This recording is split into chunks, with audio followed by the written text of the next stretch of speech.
A contenção dos dentes traumatizados é um tema que a gente estava conversando com a Elaine, sempre ele vem à tona, né? Quando a gente fala, o que nós vamos falar sobre dentes traumatizados, sobre trauma dental? Sempre a contenção, ela é citada, ela é sugerida, ela é pedida para que a gente comente um pouco sobre a questão dos traumatismos.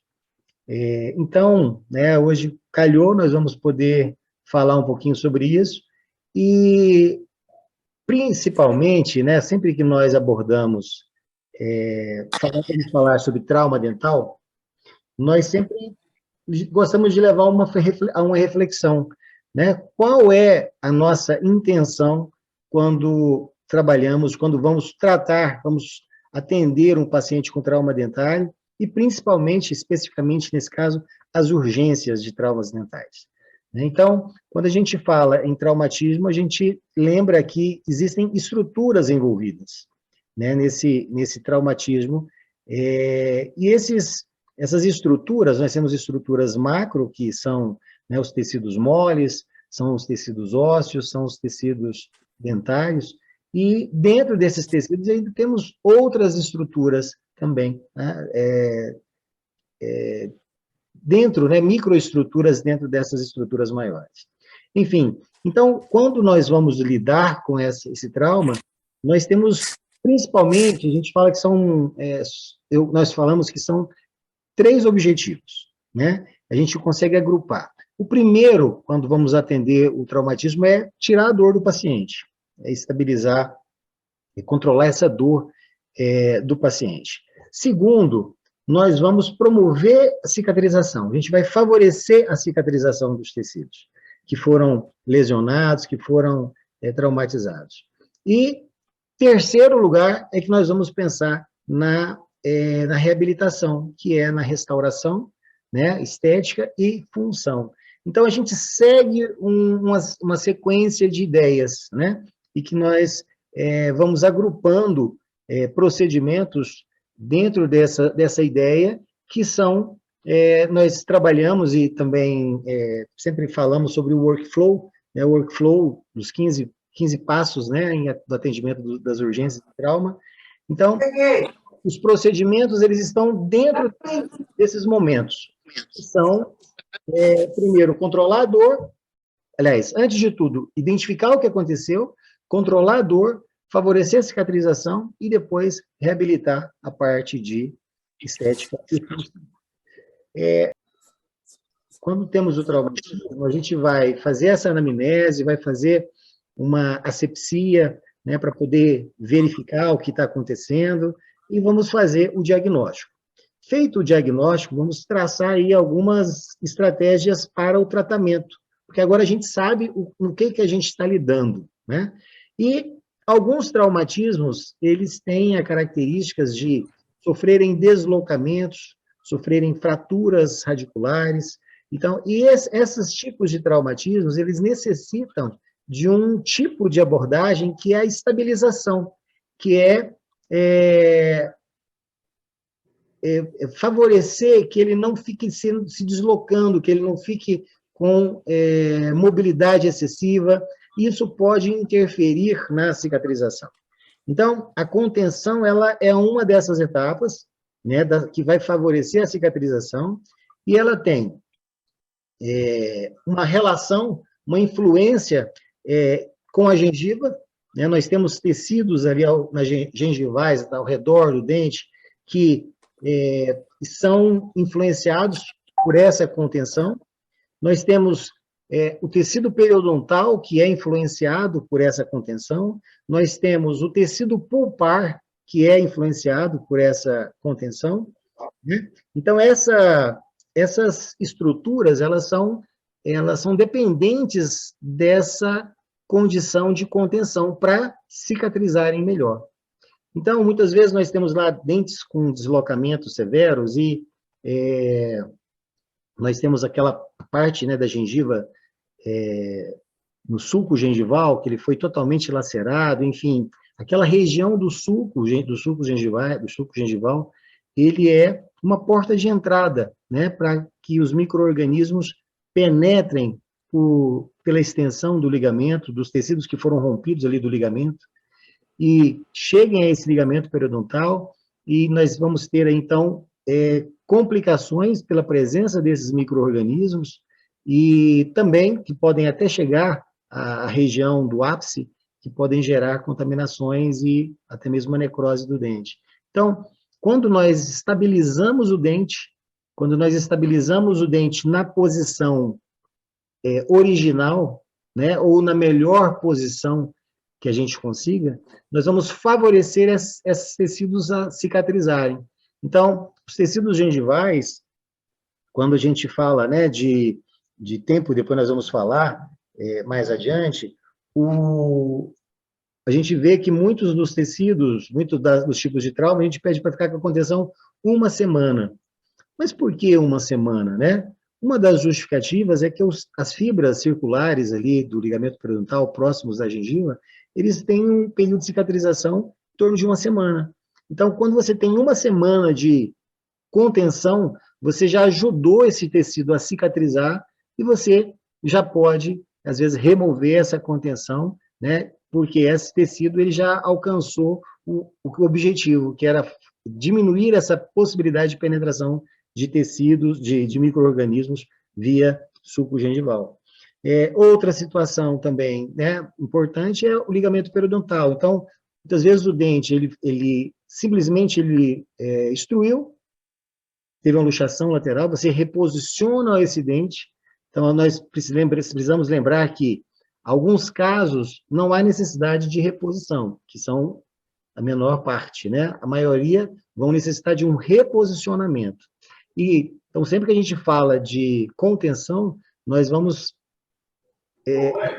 Vou tomar, bem, estou vendo a aula.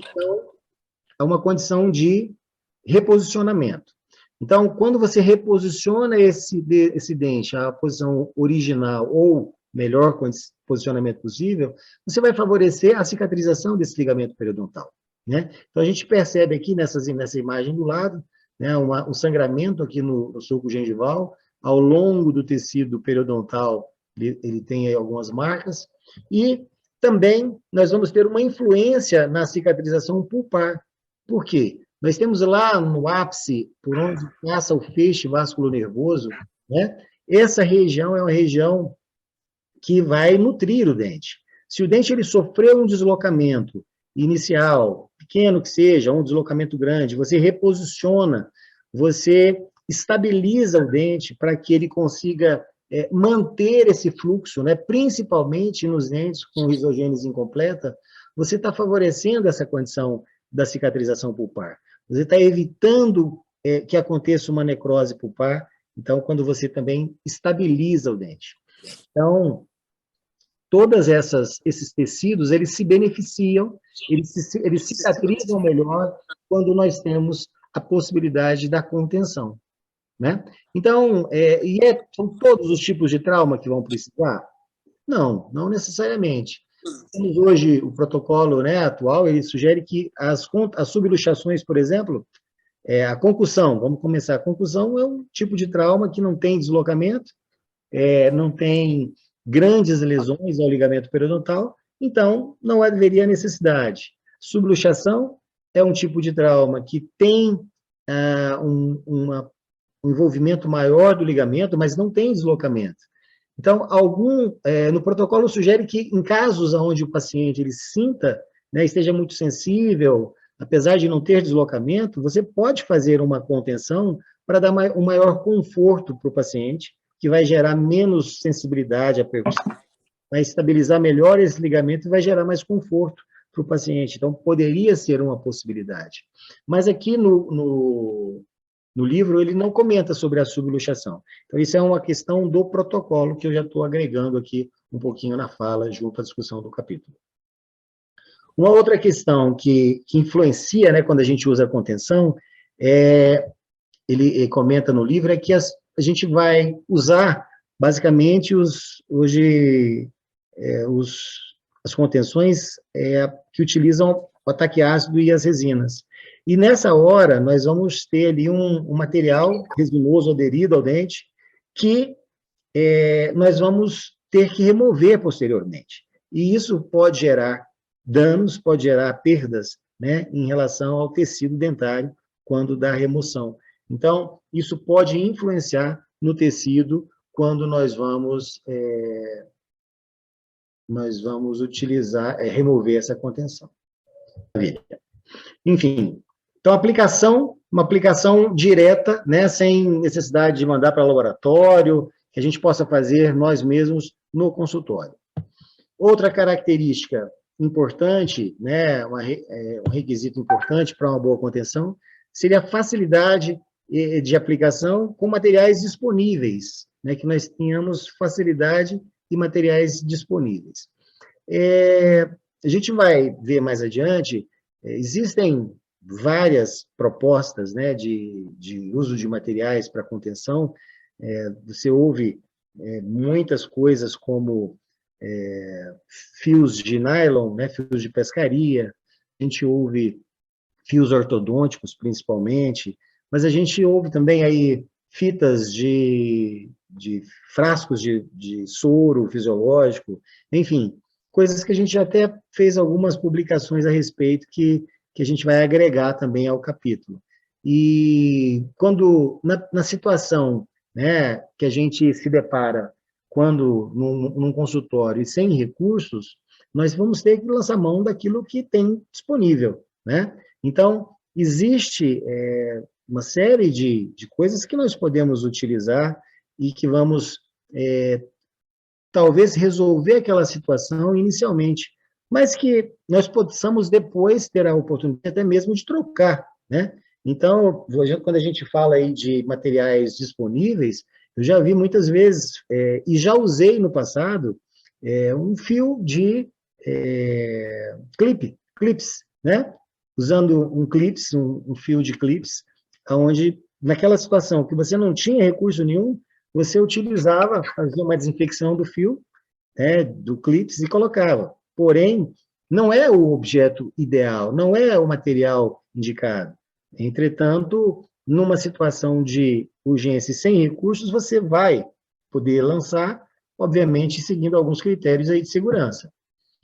Não potencializar as lesões periodontais que já existem, né, e também favorecendo o aparecimento de lesões de cárie. Como eu disse, nós temos, a contenção ela tem um papel, né, de favorecer a cicatrização dos tecidos gengivais, tecidos periodontais, tecidos pulpares. Então, e também não ser um material que vai, um procedimento que vai gerar um favorecimento à possibilidade de aparecimento de cárie. Outra questão, não irritar os tecidos moles. Então, é um material que não seja irritante, né, nem químico, nem fisicamente irritante. Então, nós temos aí essa condição importante, e ela passa, né, vai ser também relacionada à sua técnica de realização. Principalmente quando a gente fala da irritação dos tecidos moles, é quando a posição que você vai colocar essa contenção. Se você consegue colocar, se você coloca ela muito cervical, você vai gerar uma irritação de tecidos moles. Você vai gerar ali uma retenção maior de biofilme. E tudo isso vai levar a uma irritação maior às lesões periodontais já existentes. Uma outra característica, um outro requisito é ser passivo, ele não estar sob tensão, não exercer forças ortodônticas nos dentes. Então, às vezes, quem usa muito fio ortodôntico, né, e às vezes, no passado, usava-se muitos fios mais grossos, você fazia ali uma dobradura, para adaptar melhor o fio, às vezes fios com memória, então era uma situação delicada. Se você deixasse um fio que tivesse, né, uma memória, um fio muito grosso, você não conseguisse dobrá-lo adequadamente, você poderia estar exercendo uma força ortodôntica, e essa força ortodôntica, num ligamento periodontal que está lesionado, ela é potencializadora desse problema. Então, era uma situação indesejável. Então, o requisito é não exercer forças ortodônticas, ou seja, ser passivo. Uma outra questão importante é ser versátil na obtenção da contenção rígida, semirrígida ou flexível. Então, no passado, quer dizer, nós vamos ver que nesse capítulo, esse livro ele é de 2019, ele ainda cita uma condição de... Ele sugere o uso de uma contenção rígida em um único caso apenas, e aí esse requisito diz respeito a transformar, às vezes, uma contenção flexível, semi-rígida, em uma contenção rígida. E a gente vai ver nas imagens como é que é essa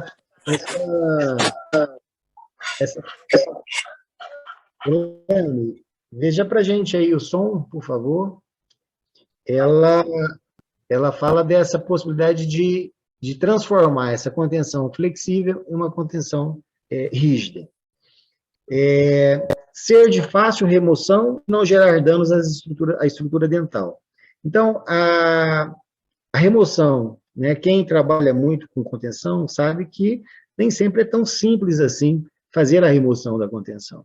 E muitas vezes, se você der uma barbeirada, você vai provocar um dano, uma perda de estrutura dental, né, com as brocas de alta rotação, enfim. Então, a gente tem que ter muito cuidado, muito critério, né, utilizar, talvez, instrumentos adequados para a remoção dessa resina que foi utilizada nas contenções, com essa atenção especial para as estruturas dentais.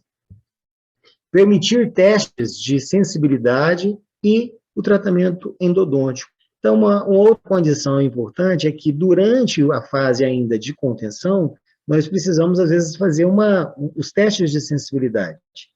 Né? Então, teste de sensibilidade ao frio, que a gente vai utilizar aí com, né, os gases, enfim. Você pode utilizar ali a bolinha de algodão na região palatina para poder ter essa aplicação do teste.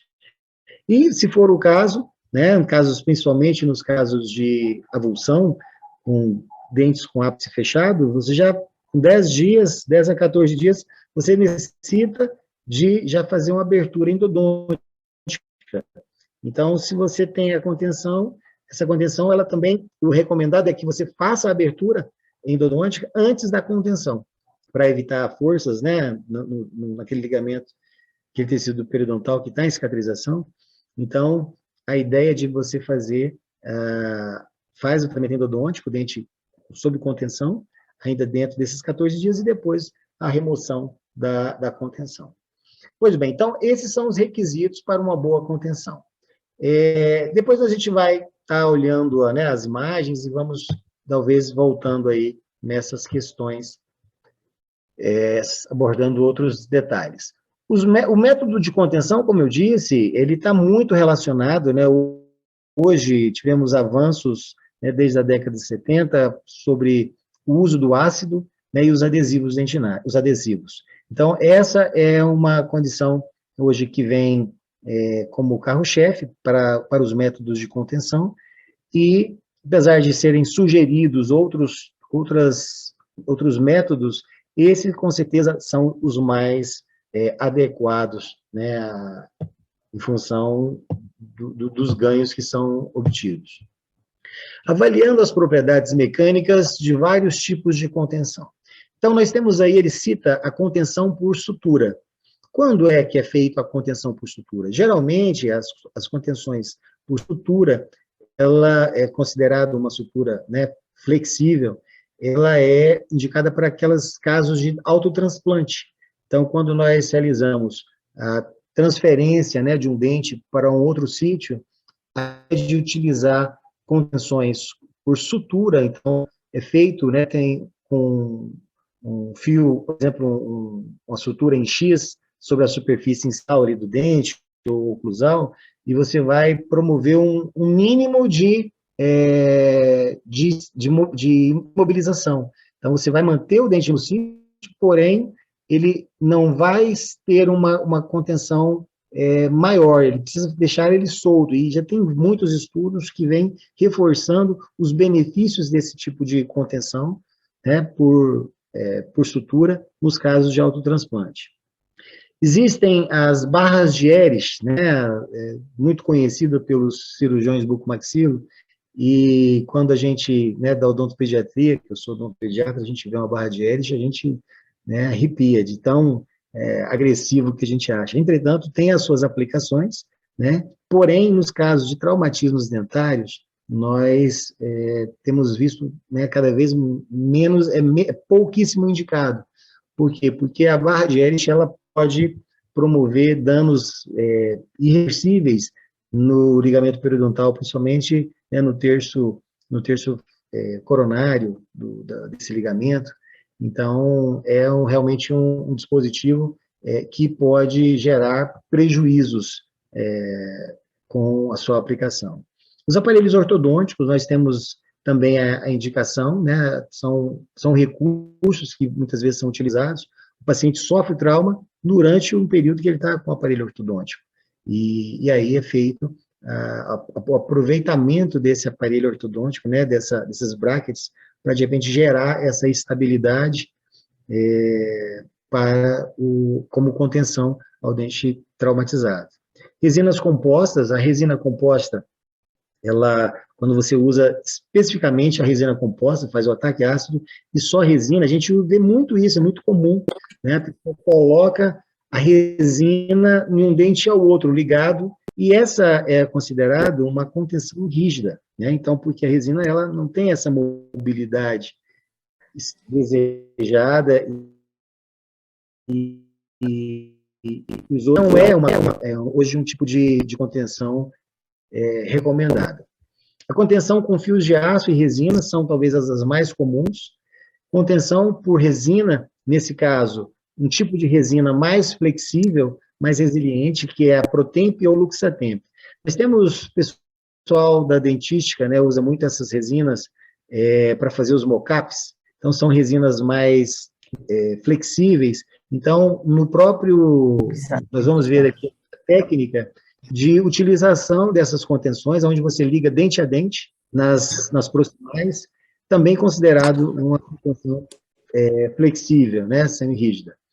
E as contenções metálicas, que são contenções... fugiu aqui, onde é que está? Assim, contenções removíveis, contenções metálicas pré-fabricadas. Nós temos contenções que são...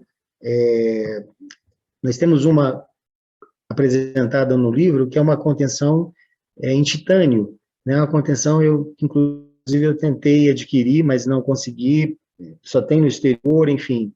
São contenções que a gente poderia estar utilizando uma certa flexibilidade.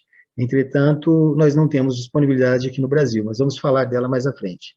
E contenções removíveis, que o capítulo, né, no livro ele comenta, mas que não é uma situação muito promissora. Ok? Muito bem. Tipos e características das contenções. Aqui ele fala sobre a possibilidade, né, de reposição dos dentes, de reposição através dela. Nós temos facilidade de descolorir, né, de alterar a cor, a flexibilidade, a rigidez dessa contenção,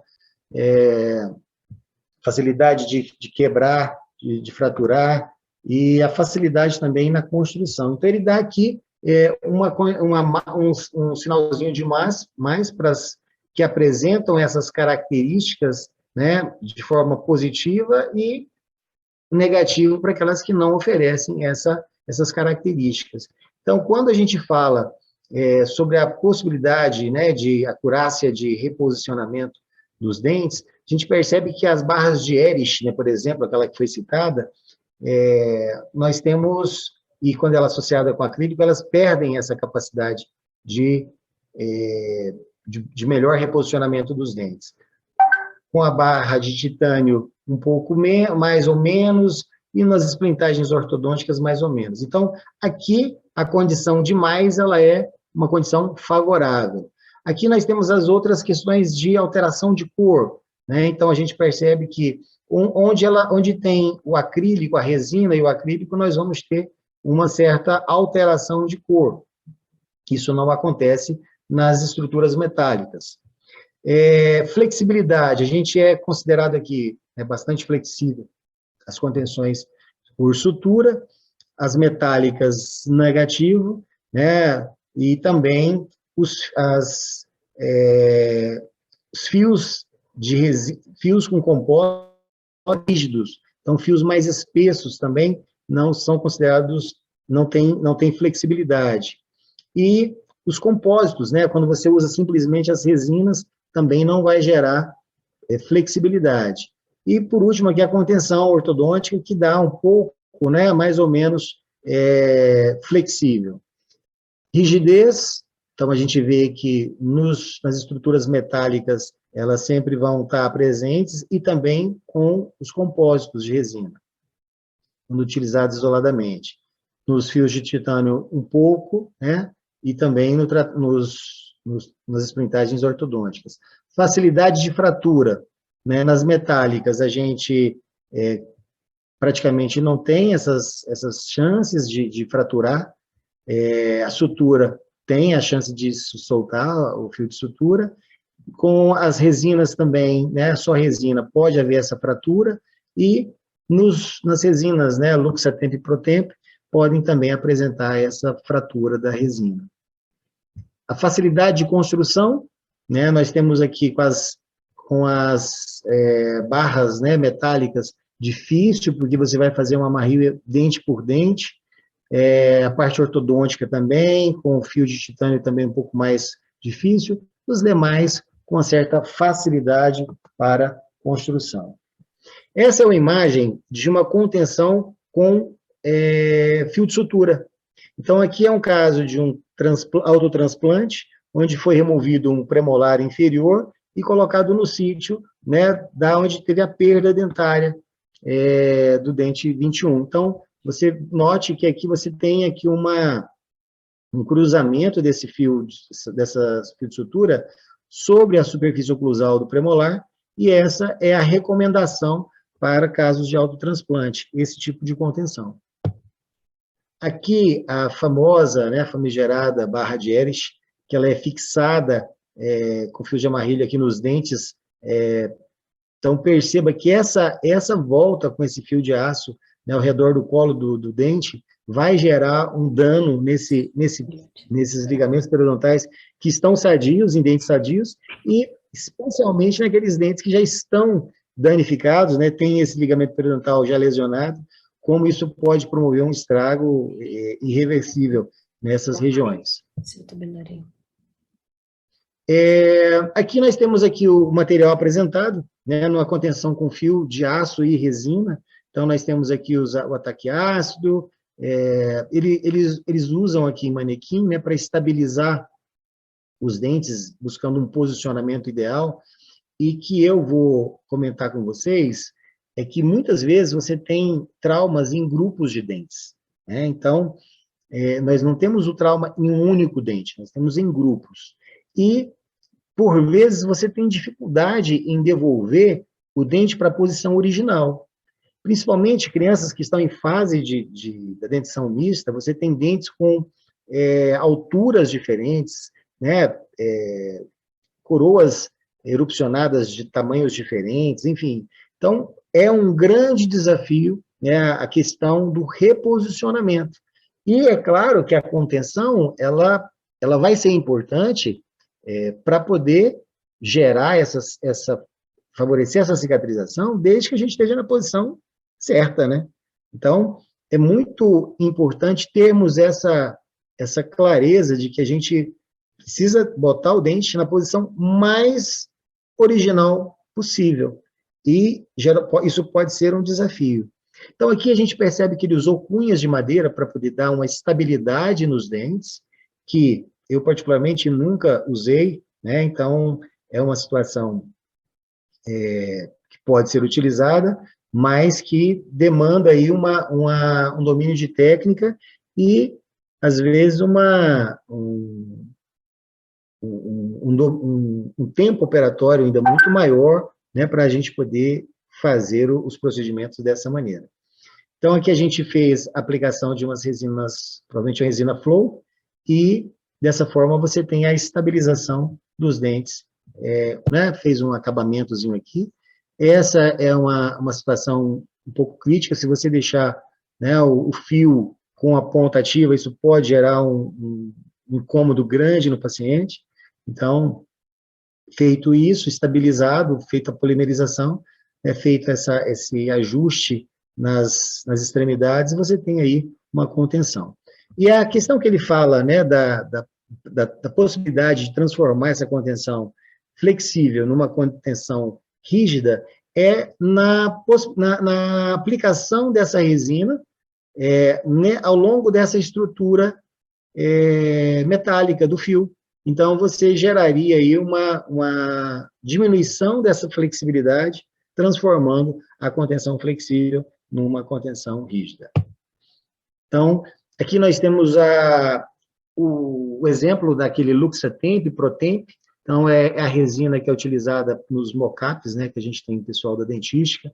Então, é feito o reposicionamento dentário, e vejam que há uma aplicação, né, do ácido nas proximais, bem na borda incisal, e depois é realizado a aplicação da resina, né, que vai gerar essa contenção de forma estética, enfim, e também ela é relativamente, aparentemente fácil de remoção.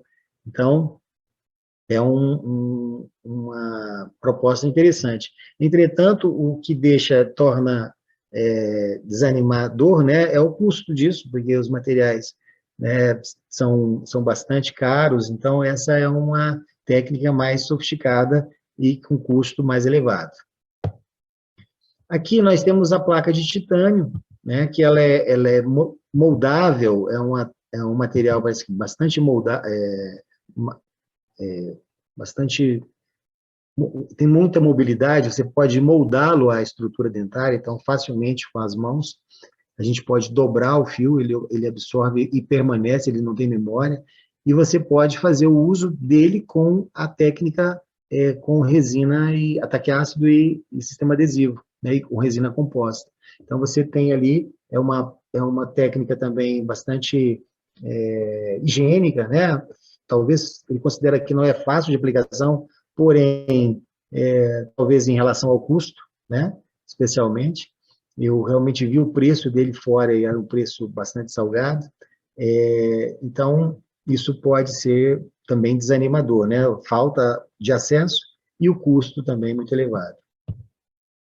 Aqui são bandejas nossas, materiais nossos, do nosso curso, meu e da professora Elaine, então a gente coloca aqui alguns materiais utilizados para contenção, né? Inicialmente, a pedra pómez com um micromotor com escova de Robson para poder fazer quando possível, uma profilaxia na estrutura dentária. Depois, né, nós vamos secar, fazer a aplicação do ácido. Uma condição importante dessa questão do ácido é usar um ácido que tenha aquelas características de não escoamento, né? Chamado tixotrópico, e ele não vai escoar. Quando a gente usa aqueles ácidos muito que são muito líquidos, né, eles vão escoando para os tecidos, isso também é um fator de agressão, uma vez que nós já temos ali tecidos muito injuriados. Então, a facilidade de remoção desse ácido, que ele é mais durinho e fica onde você coloca, ele é muito bem-vindo e muito adequado para as contenções. Nós, particularmente, gostamos de usar ácidos, né, os adesivos de forma geral, porque nós estamos trabalhando ali com, basicamente, tecido de esmalte. Nós usamos aqui as resinas, que são resinas da Tecbond, que são resinas coloridas. Então, uma das intenções, né, e vantagens do uso das resinas coloridas é que, na remoção, a gente consiga visualizar melhor essa resina e possamos removê-la sempre com o cuidado de não remover, né, tecido dentário. Quando você vai utilizar os fios ortodônticos, aqui a gente pega os fios, corta uns pedaços, né, aproximadamente aí de 10 centímetros cada pedaço e deixa pronto. Esteriliza. Então, quando a gente vai utilizar, você já tem ali um pedaço já preparado para você poder utilizar. Aqui nós temos o fio de nylon, então também o fio de pescaria, que a gente corta e já deixa separado, feito a desinfecção. E aqui nós temos o fio interligue, que a gente usa bastante na clínica, que a gente vai apresentar para vocês também como é que a gente utiliza. Da Angelus é um fio bastante interessante. Aqui o marcador permanente é usado, às vezes, no fio de pescaria ou no fio de aço, no fio ortodôntico, para fazer a marcação, onde a gente vai cortar, como é que a gente vai dobrar. Então, às vezes o paciente ele tem maloclusão, apinhamentos, e você precisa fazer algumas dobras no fio para poder ganhar, né, uma certa estabilidade e viabilizar a contenção. Então, a caneta marcadora é importante nesse sentido. Notadamente aqui o alicate 139 para fazer as dobras, o alicate de corte pesado para cortar os pedaços menores, e aqui a alta rotação, né, com, às vezes, uma broca diamantada para tirar essas extremidades após serem fixadas com a resina. Então, você vai lá e remove essas extremidades, ou do fio ortodôntico, ou da linha de pesca, fio de nylon, ou até mesmo da fibra da Interlig, ok? Só para a gente poder ter uma ideia, né? Aqui são fios da Morelli 0,4, que são os recomendados atualmente.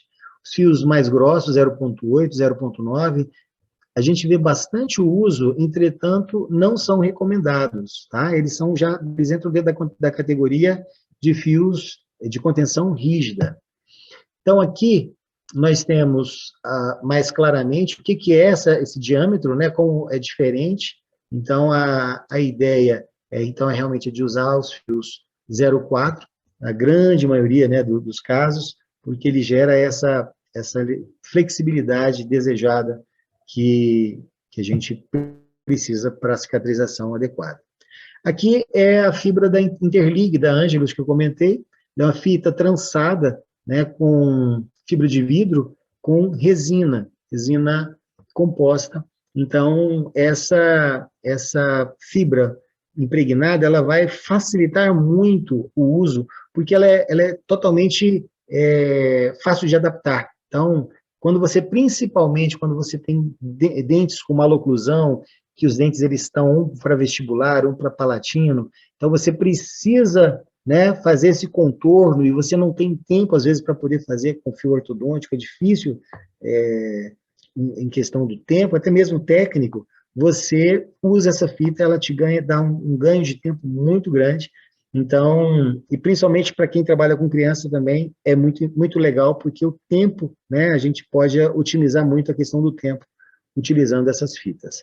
Então, o problema delas é que elas também são um pouco caras, né? Então, essa fita são 3 unidades de 8, quase, né, 9 milímetros aproximados de comprimento. Então, é quase que sempre de uso único cada fita.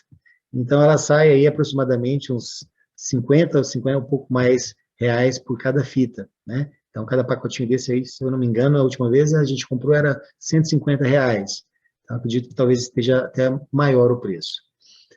Pois bem, mas para facilitar, né, e as pessoas, né, sempre que a gente vai dar curso, sempre ouve a gente ouvia essas questões, professor, eu faço assim, eu faço sempre com os recursos mais disponíveis, né, principalmente nos postos de saúde, serviço público, onde que realmente não tinha, às vezes, os recursos de fio ortodôntico disponível.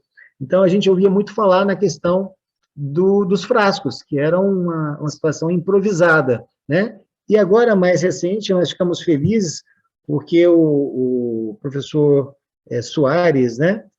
Carlos Soares, lá da Universidade de Uberlândia, ele, juntamente com a equipe, eles fizeram lá uma pesquisa, né, utilizando análise de elemento finito, e chegaram a conclusões de que essa fita, ela leva a mobilidade necessária e a contenção adequada muito similar aos fios ortodônticos, né? Então, nos deixando mais tranquilos para a questão do uso dessa fita. É claro que ela tem características, né? Ela precisa ter uma espessura, uma largura de 2 milímetros. Então, eles fizeram toda a pesquisa obedecendo a critérios. Então, depois, quem quiser dar uma olhada no artigo, fica aí a sugestão, peça para a gente no direct, que a gente vai ter o maior prazer também de contribuir com você. Então, ela vem simplesmente confirmar aquilo que é feito, né, com certa frequência no serviço público,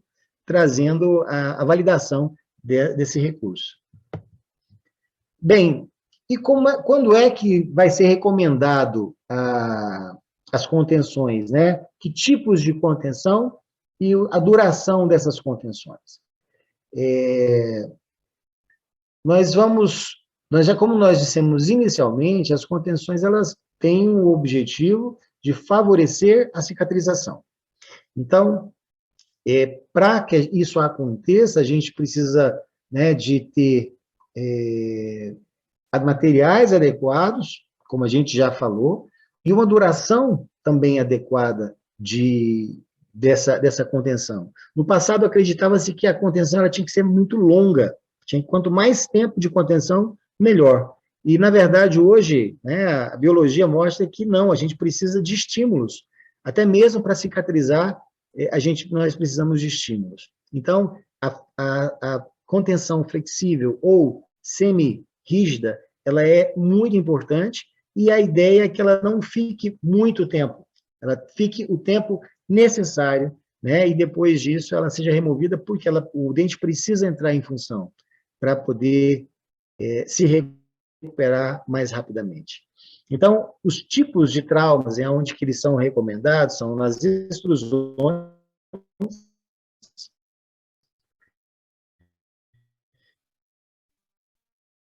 então, aqui nós temos, né, o grupo das luxações, juntamente com a avulsão. As situações de autotransplante, como a gente viu, que é recomendado a contenção com sutura. Nas fraturas radiculares também são recomendadas as contenções. Nas fraturas de osso alveolar. Nas contenções da dentadura decídua, nós vamos fazer aqui um comentário à parte, né? Quais situações da dentadura decídua? Eu, particularmente, já usei muita contenção em dentadura decídua, e por quê? Os protocolos que a gente segue hoje, os protocolos de 2020, eles estão na 4ª revisão. Então, nós já tivemos 4 protocolos vigentes. Então, quando nós montamos o nosso serviço de urgência, em 2003, a gente está utilizando o protocolo de 2001. Então, o protocolo de 2001, ele falava como conduzir as situações de traumatismos dentários. Depois, em 2007, nós tivemos uma atualização desses protocolos. E aí, sofreu também alguns ajustes. E, nessa época, né, se eu não me engano, foi até 2007, nós tínhamos contenção para todas as subluxações, inclusive de dentes decíduos. Então, a contenção era fundamental. Em 2010, a professora Maria Tereza Flores esteve em Goiânia, e nós conversando, ela apresentou, inclusive, todo o protocolo que era sugerido na época, o de 2007, e mostrou uns casos que estavam sendo, inclusive, iam ser publicados, de casos onde não se fazia as contenções, eram intervenções muito menores em relação à dentadura decídua e que tinham resultados tão bons quanto quando se havia a intervenção, por exemplo, a contenção. Então, em 2012, nós já tivemos uma mudança dessa orientação e foi removido as contenções em subluxações em tecidos, né? E essa situação, ela, realmente a gente ficava até inseguro, né? Poxa, mas esse dente está com um pouco de mobilidade, mesmo assim eu vou deixar, e com o tempo, a gente foi vendo, né, que, como eu vim seguindo essas recomendações ao longo do tempo, a gente vai percebendo que realmente elas estavam corretas e hoje, nos casos de luxação lateral, de subluxação, nós não fazemos mais a contenção, e isso vem facilitar ainda mais a vida do odontopediatra, né? Porque a odontologia é minimamente invasiva, ou seja, a gente vai intervindo menos e também tendo cada vez melhores resultados. Pois bem, aqui nós estamos ilustrando os casos, né, mais comuns de luxação extrusiva, onde o dente sai do alvéolo. Notem que, às vezes, ele tem uma ligeira inclinação para palatina, né? Mas o que é interessante aqui, ele não é uma luxação lateral, ele teve uma descida maior, e outro argumento forte para ser considerado como uma luxação extrusiva é que ele não teve fratura da tábua óssea vestibular, né? Então, esse aqui é um caso de luxação extrusiva. Esse aqui é uma luxação lateral. Geralmente, o dente ele tem um deslocamento para palatino, geralmente mais comum, e geralmente é relacionado com as fraturas da tábua óssea vestibular. Aqui um caso de intrusão, e aqui a avulsão. São os casos, sim, naturalmente, a intrusão, depois de reerupcionado, depois de reposicionado os dentes, é que nós vamos fazer a contenção. Sempre lembrando disso. Aqui nos casos também de fraturas radiculares, e aqui o capítulo vai fazer um adendo a respeito disso, vai fazer uma consideração a respeito das fraturas radiculares, uma diferenciação. Aqui nas fraturas alveolares, que também justifica as contenções. Aqui, como eu disse, na dentadura decídua, existem situações. Quando você tem deslocamentos mais severos, nós temos deslocamentos severos, às vezes a indicação até mesmo da exodontia. Mas os deslocamentos, eles pressupõem que vai haver uma interferência oclusal. Quando você tem uma interferência oclusal, não dá para se manter essa interferência oclusal. Então, você precisa restabelecer a oclusão, né, que os dentes se encaixem naturalmente, para que a cicatrização ocorra. Então, quando nós temos casos de luxação lateral com interferência oclusal, o protocolo atual sugere que você faça o reposicionamento, e quando você faz reposicionamento, geralmente você exacerba a mobilidade. Então, é muito importante estabilizar esse dente com a contenção. E também nas fraturas radiculares, né? Existem situações que você consegue reduzir na dentadura decídua, mas hoje são situações possíveis. Antigamente era todo caso, a gente falava em fazer a contenção. Hoje não. Quando você tem fraturas apicais e o dente não tem mobilidade, não há necessidade de contenção. Quando você tem fraturas no terço médio, você pode ter a necessidade de contenção, ou seja, não é uma condição fundamental, vai depender da mobilidade, enfim, e nos casos de fraturas cervicais, geralmente a indicação é exo, porque é muito difícil você manter esse dente sem uma contaminação dessa linha de fratura na cervical radicular. Então, mas nós vamos mostrar um caso aqui onde nós tentamos uma estabilização com contenção diferente, uma contenção mais rígida. Aqui são também figuras do livro. Percebam aí, né, uma situação curiosa, a gente sempre fala de contenção, um dente, o dente vizinho que não tenha sofrido trauma, que não esteja traumatizado. Então, quando a gente olha aqui, a gente percebe que aparentemente tem dentes envolvidos vizinhos aqui nessa primeira imagem. Opa, nessa primeira imagem, eu vou conseguir marcar aqui. Então, pode ter uma subluxação, e você, naturalmente, se você tem dentes abalados, você teria que estender essa contenção para um dente vizinho saudável, né? Aqui a gente percebe que foi só até nos dentes do lado. Então, poderia ter uma reflexão sobre isso. Aqui, da mesma forma, né? Eu fiz, ao invés de fazer uma contenção dos dentes vizinhos, mas aparentemente os dentes vizinhos estão traumatizados, então eu teria que fazer uma contenção estendendo aos dentes que não estivessem traumatizados. Geralmente, um dente apenas é o suficiente, hoje é o recomendado. Então, se esse dente está traumatizado, então a contenção vai até o lateral, que é o 22. Então, pega 21, 22, 12 e 13, né? Então, percebam que aqui só colocou nos dois. Vejam, hoje nós temos protocolos para isso, né? Então, aqui às vezes temos casos para ilustrar, mas a gente precisa entender que existe um protocolo e ele vai estar ali dando opções de tratamento, as melhores opções, fundamentadas nas melhores evidências científicas. Entretanto, há situações que você não tem muitos recursos. Por exemplo, você tem um dente, você não tem recurso material.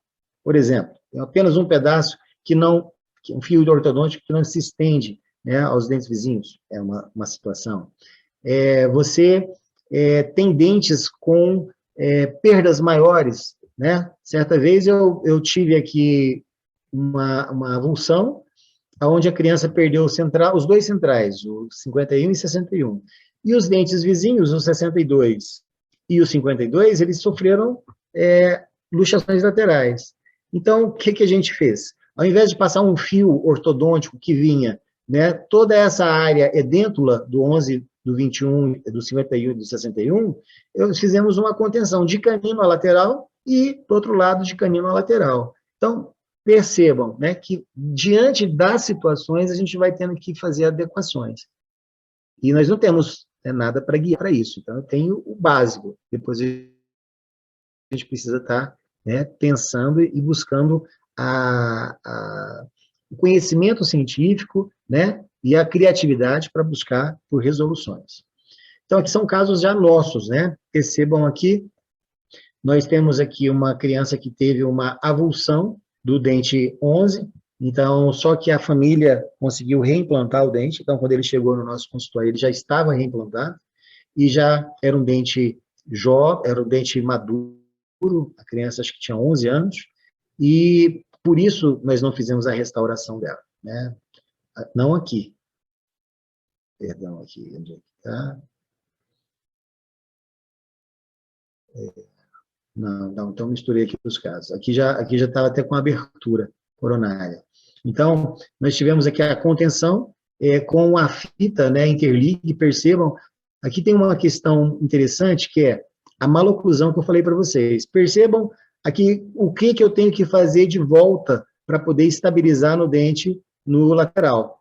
Então, nós temos aqui uma fita que ela é moldável, eu consigo dar essa curvatura necessária para promover ali a contenção, a estabilização do dente também, né? Então, essa fita é muito interessante nesse sentido, principalmente nos casos de maloclusão. Percebam que a minha altura, né, eu estou colocando do terço médio para a incisal, para deixar longe do tecido gengival esse material resinoso e a fita. Isso é extremamente importante, né, para a higiene e no acúmulo, né, de placa na região e favorecendo, então, a cicatrização.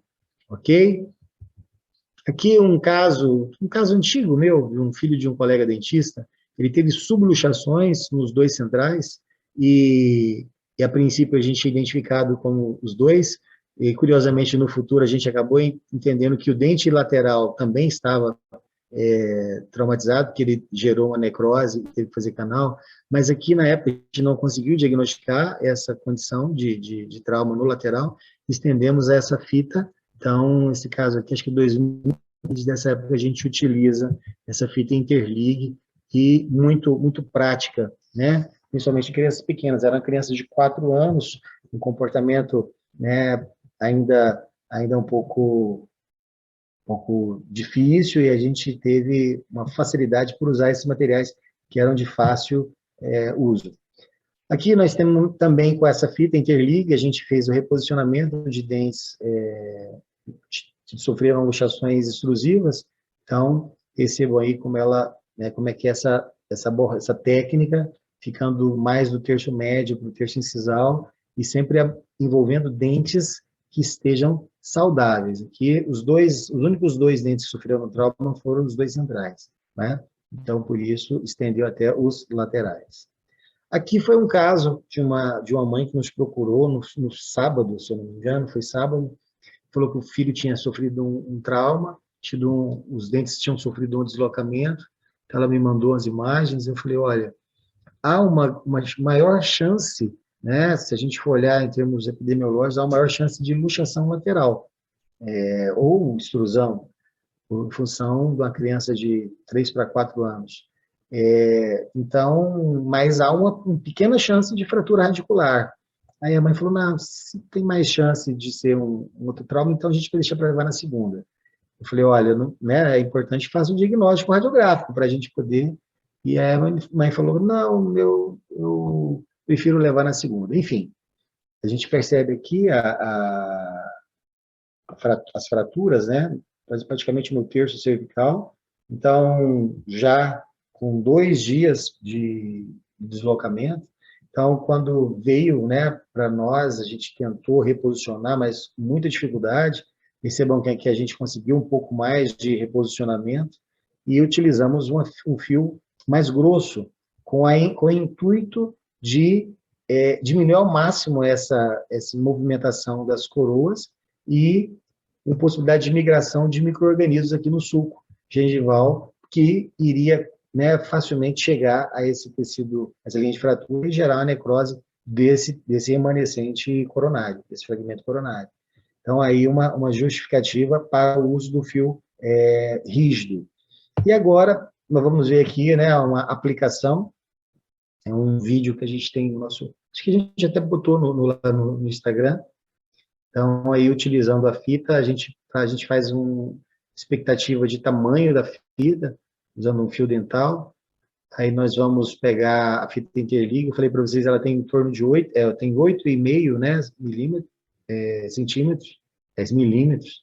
E a gente tem que ter obviamente, se a gente pode aproveitar, né, raramente a gente consegue aproveitar, quando tem um dente, às vezes, luxado, ou com necessidade de contenção, aí você consegue aproveitar em dois usos, mas na maioria das vezes uma fita vai para um caso apenas.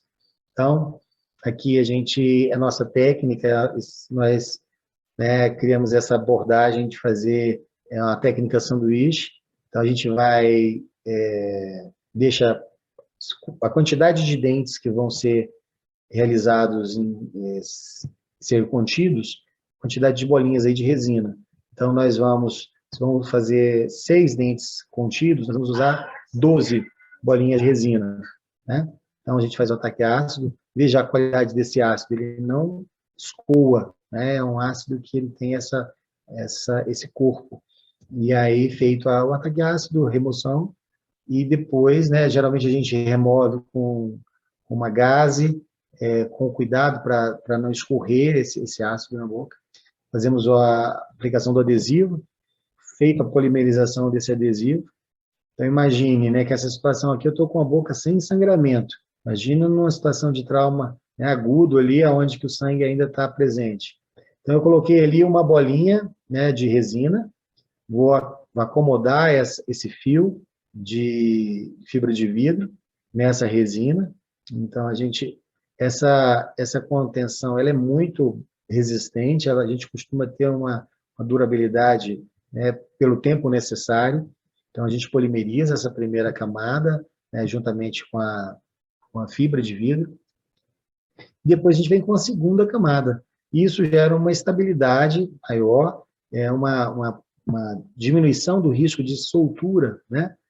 Naquele artigo que a gente citou, do professor Carlos Soares, da Universidade de Uberlândia, ele sugere no artigo que seja estenda a contenção para 2 dentes rígidos, né?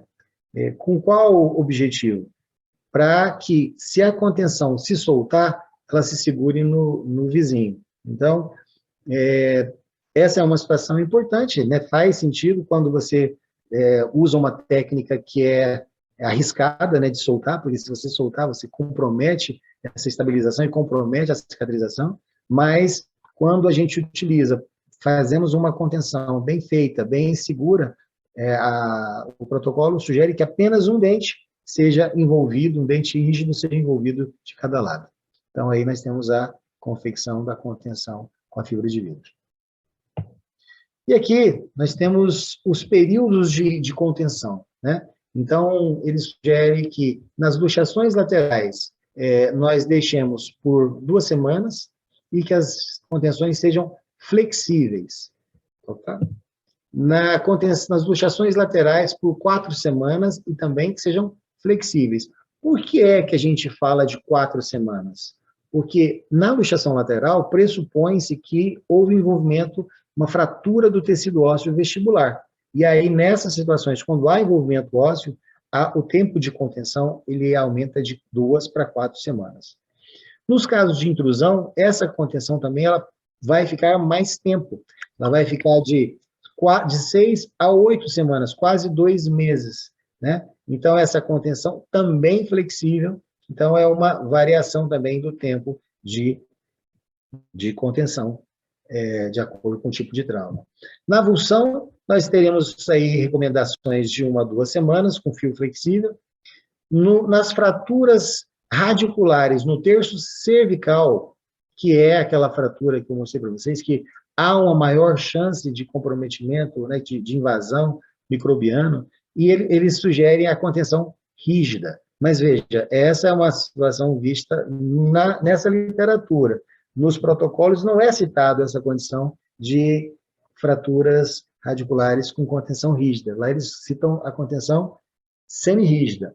Entretanto, nós temos aqui uma diferenciação, né, que não acontece nos protocolos atuais, de fraturas no terço médio e apical, que vão ser apenas 4 semanas, e as fraturas no terço cervical, que seriam 4 meses, o maior tempo de contenção, e sendo contenções rígidas, né? Ok? E nas fraturas alveolares, lembra que eu falei da questão do osso? Então, se há envolvimento ósseo, 4 semanas. Então, também mantendo-se a contenção flexível. Pois bem, gente, espero, né, que tenha conseguido fazer aí a condução de todo o conteúdo, eu acho que conseguimos. E agora a gente vai abrir espaço para as perguntas e considerações que cada um tenha sobre a questão das contenções. Ok? Obrigado, vou parar aqui o compartilhamento, e quem quiser, vamos colocar aí no grupo para a gente iniciarmos as perguntas. Rogério, nesse último slide, eu não sei se foi coloca no último. Só no último. No penúltimo, né? Que você falou das contenções, da diferença dos protocolos. Eu acho que ficou um pouquinho confuso. No protocolo atual não fala em rígido, mas fala em 4 meses flexível, certo? Sim, isso. Fala das contenções flexíveis. Todas as contenções citadas são flexíveis. Menos de fratura, até da fratura alveolar. Todas as contenções flexíveis. Aqui também, né? Fratura alveolar é flexível. Então, todas seriam flexíveis. A única exceção seria nas fraturas radiculares no terço cervical. Ela também vai variar de tempo, a contenção de maior duração, né, de 4 meses. Então, são as diferenciações que a gente tem, né? Joia. Tá bom. Mais perguntas aí? Estão elogiando aqui, excelente aula. Obrigada por compartilhar. Todo mundo ficou feliz aí com a aula. Mas não tem nenhuma pergunta aqui, não. Acho que foi bem detalhado. Pois bem, vamos encerrar.